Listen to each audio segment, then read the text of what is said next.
मैं डॉक्टर मीनाक्षी कुमारी शिवगंगा बालिका उच्च विद्यालय मधुबनी। आज मैं फिर आपके सामने एक स्वरचित कविता लेकर उपस्थित हुई हूँ। उसके शीर्षक का नाम है लोग मुझे कहते बेशर्म नारी।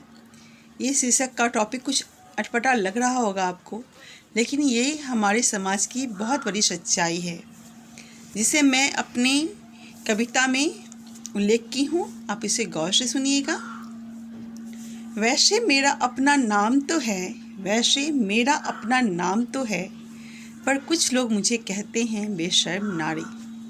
पर कुछ लोग मुझे कहते हैं बेशर्म नारी, क्योंकि मैं कहती हूँ वैसी बातें खुलेआम जिसे लोग छुपा कर रखना पसंद करते हैं।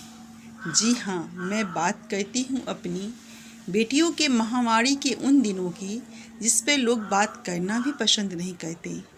मैं बेटियों को शिक्षित करती हूँ किताबी ज्ञानों के अलावा महामारी के उन दिनों में रखरखाव की। मैं उन्हें बताती हूँ स्वच्छता न रहने पर होने वाली परेशानियों की। मैं उन्हें दिखाती हूँ उन वीडियोज़ को जिनमें इन सब बातों की होती है जानकारी। मैं सुनाती हूँ उन्हें ऐसी कहानियाँ जिसमें इन सब बातों की होती है ढेर सारी जानकारी। क्योंकि जानकारी के अभाव में कितनी बेटियां हमारी मौत की शिकार हो जाती है। मैं उन्हें शिक्षित करती हूँ उन दिनों में लेने वाले आहारों की। पर लोग मुझे कहते हैं बेशर्म नारी। मुझे कोई फ़र्क नहीं पड़ता लोग मुझे क्या कहते हैं, क्योंकि ये आज की बहुत बड़ी ज़रूरत है बच्चों के स्वास्थ्य की।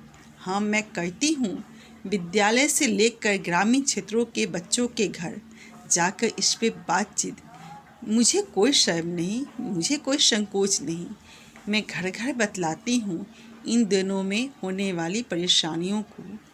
मैं उन्हें समझाती हूँ कि बच्चों को इस समय कैसी देखभाल की ज़रूरत होती है। लोग तरह तरह की बातें करते हैं, पर मुझे कोई फ़र्क नहीं पड़ता।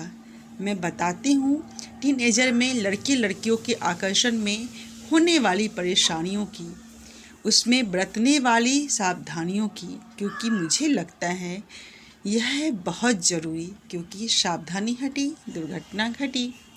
अगर मेरे बेशर्म बनने से हमारी बेटियां स्वास्थ्य के प्रति सजग हो जाए तो यह बेशर्मी शब्द भी मेरे लिए एक उपाधि बन जाए, तो यह बेशर्मी शब्द भी मेरे लिए एक उपाधि बन जाए। आइए हम सब बन जाएं बेशर्म। हमारी बेशर्मी से कितने बच्चों को स्वास्थ्य संबंधी जानकारी मिलेगी।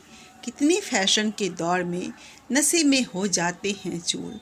उन्हें बिना डरे समझे उससे होने वाले नुकसान को बताएं।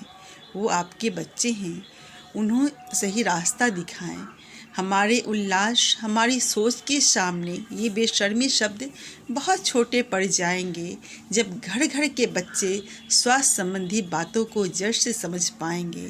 जब घर घर के बच्चे स्वास्थ्य संबंधी जानकारी को जड़ से समझ पाएंगे। मैं तो बढ़ चुकी हूँ सकारात्मक सोच से आगे। खुद पे है विश्वास। मैं बेशर्म बनकर ही अपनी बेटियों को करूँगी शिक्षित, ताकि हर घर की बेटी नई सोच, नई उल्लास के साथ घर से बाहर निकले। हमारी बेटियां खामोशी की बंदिशों को तोड़ जब एक नई उन्मुक्त उड़ान भरेगी। हमारी बेटियां खामोशियों की बंदिशों को तोड़ जब नई उन्मुक्त उड़ान भरेगी। उस दिन मेरी बेशर्मी एक नया इतिहास रचेगी। उस दिन मेरी बेशर्मी एक नया इतिहास रचेगी। आइए हम सब मिलकर इस मुहिम में आगे बढ़ें। स्वास्थ्य विभाग से लेकर शिक्षा विभाग तक इस मुहिम में कदम से कदम मिलाकर चलें। जब हमारे कदम साथ मिलेंगे तो एक नया इतिहास रचेंगे। हमारी सारी बेटियां स्वास्थ्य के प्रति सजग हो जाएंगी और हम एक स्वास्थ्य समाज का निर्माण कर पाएंगे। मैं उम्मीद करती हूँ कि आपको मेरी कविता अच्छी लगी होगी, और मैं आपसे यह भी आग्रह करूँगी कि आप मेरी कविता को ज़्यादा से ज़्यादा शेयर करें, ताकि लोग मेरी बातों को समझें और कदम से कदम मिला के मेरे इस मुहिम में मेरा साथ दें। धन्यवाद।